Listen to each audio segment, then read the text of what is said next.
क्या हाल प्यारे दोस्तों। आप सबका उम्मीद है आप सब ठीक होंगे। ये कहानी बहुत ही खास और सबक आमोज है। चलो तो शुरू करते हैं। उन दिनों की बात है जब मेरे भाई की शादी करीब थी। मैं घर में अपने बेटे को सास के पास छोड़कर दर्जी के पास सूट लेकर गई। इतवार का दिन था। मैं जब उसकी दुकान पर पहुंची तो दुकान में सिर्फ एक कारीगर था। मैंने उसको सूट दिया और अपना टीग नंबर बताया और बोली, ये मुझे 3 दिन में चाहिए। उसने रजिस्टर को ढूंढा लेकिन वो नहीं मिला। उसने कहा, बाजी रजिस्टर कहीं गुम हुआ है, अगर आप कल अपने कपड़ों का साइज लेकर आ जाएं तो मेहरबानी होगी। मैं बोली, उसके अलावा कुछ नहीं हो सकता क्या? तो उसने बोला, अगर मैं आपका नाप लूं तो कोई एतराज तो नहीं होगा।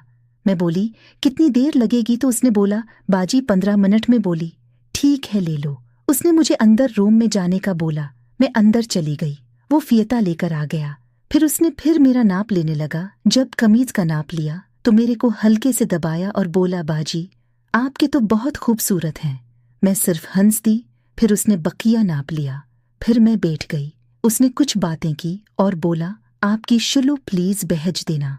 मैंने बोला, क्यों? उसने बोला, शिलो की फटिंग उसकी नाप देखकर ही ठीक आती है। मैं बोली, अभी ले लो। उसने बोला, आप अभी लेने दोगी? मैं बोली, ले लो। वो करीब आया और मेरी कमीज थोड़ी लंबी की और नाप लेने लगा।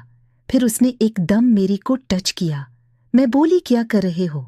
उसने बोला, आप शलवार दें, फिर कुछ नहीं होगा। मैं समझ गई कि इसकी नीयत खराब है मुझ पर, लेकिन मैं कुछ नहीं बोली। फिर मैं कुर्सी पर बैठ गई। इसने बोला, बाजी आपने हमारी गैलरी देखी है? मैंने बोला, नहीं। उसने बोला, आप इस रूम में चली जाए। मैं उठकर चली गई तो उसने बोला, अगर कुछ पसंद मुझे तो फनकर देख सकती हो। मैं बोली, ठीक है। मैं अंदर गई तो एक बड़ा सा हाल था। इसमें किस्म किस्म के कपड़े थे, जिनमें फैशन ड्रेस कपड़े थे, जिनमें नाइट ड्रेस, फैशन ड्रेस, पट्टी वगैरह थे। वहां मुझे एक टी-शर्ट पसंद आई तो मैंने उसको फन लिया। फिर और कपड़ों को देखने लगी। फिर मैं एक अलमारी में झुकी तो मुझे अपनी में किसी की अंगली महसूस हुई। मुंह ने देखा कि वो ही। प्यारे दोस्तों, अगर आपको ये कहानी पसंद आ रही है तो मेरे चैनल को सब्सक्राइब कर दें ताकि आपको मज़ीद ये कहानी सुनने को मिल सके।